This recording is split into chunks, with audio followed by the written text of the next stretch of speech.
ठीक, मैं आपके आलोचक के जो कमेंट्स हैं उनको पढ़ती हूँ और आप बताइए। जो दिल्ली के चीफ मिनिस्टर हैं वो कहते हैं, वो सवाल उठा रहे हैं, उन्होंने कहा कि ये जो अंधाधुंध लोग आएंगे, बीजेपी उन्हें नागरिकता देगी, उससे थेफ्ट, रॉबरीज, रेप बढ़ जाएगा।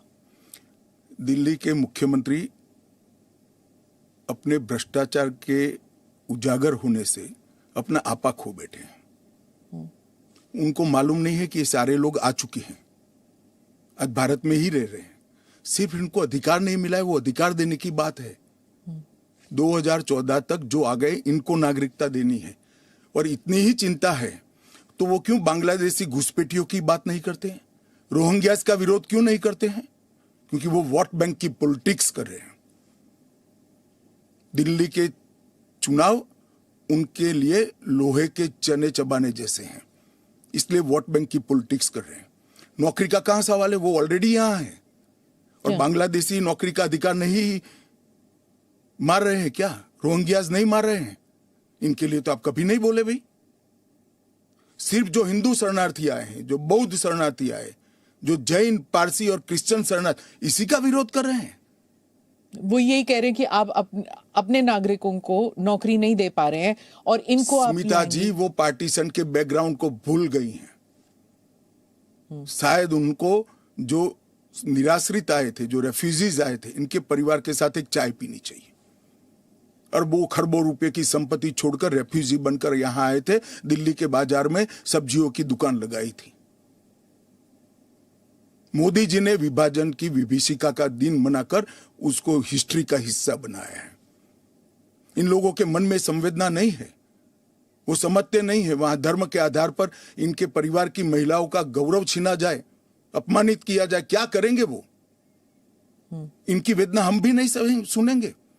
50 में आ गए, 60 में आ गए, 70 में आ गए, 80 में आ गए, आज भी नागरिकता नहीं है।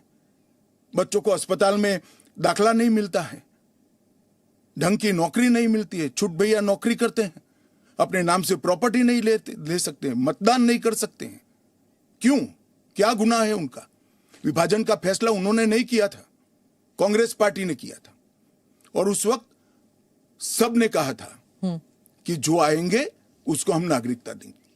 अब अपने वादे से मुकर जाना, मैं मानता हूं कि हमें तो कम से कम मंजूर नहीं है। इनकी संवेदनाओं को भारतीय जनता पार्टी भी महसूस करती है, इस देश के प्रधानमंत्री भी महसूस करते हैं, और हम मानते हैं कि इनकी ये 75 साल की वेदनाओं का अंत कभी न कभी आना चाहिए, और ये चुनाव के पहले आ जाए वो ठीक है। ममता बनर्जी पे आती हूँ। चीफ मिनिस्टर ने कहा है कि बीजेपी जो है ये हिंदू मुसलमान का खेल कर रहे हैं, और उन्होंने ऑडियंस को कहा कि आपकी प्रॉपर्टियां छिन जाएंगी, आपके बच्चों का एजुकेशन खत्म हो जाएगा, आपको डिटेंशन कैंप में भेज दिया जाएगा, और डिटेंशन कैंप ऑलरेडी हैं। तो ये सीए के जरिए 15 से लेके 20 लाख लोगों की सिटीजनशिप छीन ली जाएगी। देखिए, मैं ममता जी को करबद्ध निवेदन आपके इस कार्यक्रम के माध्यम से करना चाहता हूं। पॉलिटिक्स करने के हजारों मंच है, प्लीज बांग्लादेश से आए हुए बंगाली हिंदुओं का अहित मत करिए। आप खुद बंगाली हैं, बांग्लादेश से जो बंगाली हिंदू आए हैं इनको नागरिकता देने के लिए एक कानून है। ममता जी को मैं खुली चुनौती देता हूं, इस कानून की धारा में से किसी की नागरिकता छीनने की एक धारा वो बता दे सार्वजनिक रूप से। वो खौफ पैदा कर रही है, हिंदू और मुसलमानों के बीच में विखवाद कराना चाहती है, अपनी वोट बैंक का कंसोलिडेशन करना चाहती है। ममता जी, इसको मत रोकिए, करने जैसा काम है घुसपैठ रोकिए।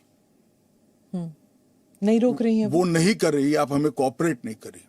आसाम में कंप्लीट घुसपैठ रोक गया क्योंकि वहां भारतीय जनता पार्टी का शासन है। किस तादाद तक घुसपैठ हुआ है और कब से हो रहा है? देखिए, इसके अधिकृत आंकड़े जब तक कोऑपरेट न करे ढूंढना बहुत दिक्कत होती है, क्योंकि कलेक्टर के हाथ में पूरा मसले। और डिटेंशन कैंप की बात, अगर वो दिन दूर नहीं है जी, वो दिन दूर नहीं है कि वहां पर भी भारतीय जनता पार्टी की सरकार आएगी और हम इसको कड़ाई से रोकेंगे। इसीलिए तो आपको चाणक्य कहते हैं पॉलिटिक्स। नहीं, मैं मानता हूं कि अगर इसी प्रकार की पॉलिटिक्स आप करेंगे, इतने महत्वपूर्ण राष्ट्रीय सुरक्षा के मुद्दे के साथ अपीसमेंट की पॉलिटिक्स कर घुसपैठ होने देंगे, जो शरणार्थी आए हैं उनको नागरिकता देने का विरोध करेंगे, तो जनता आपके साथ नहीं रहेगी।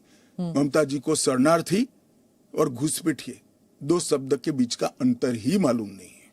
मालूम नहीं है या जान के नहीं कर रही? अब मैं तो जो बोलती है वो सच मानता हूं, इसलिए कह रहा हूं मालूम नहीं है।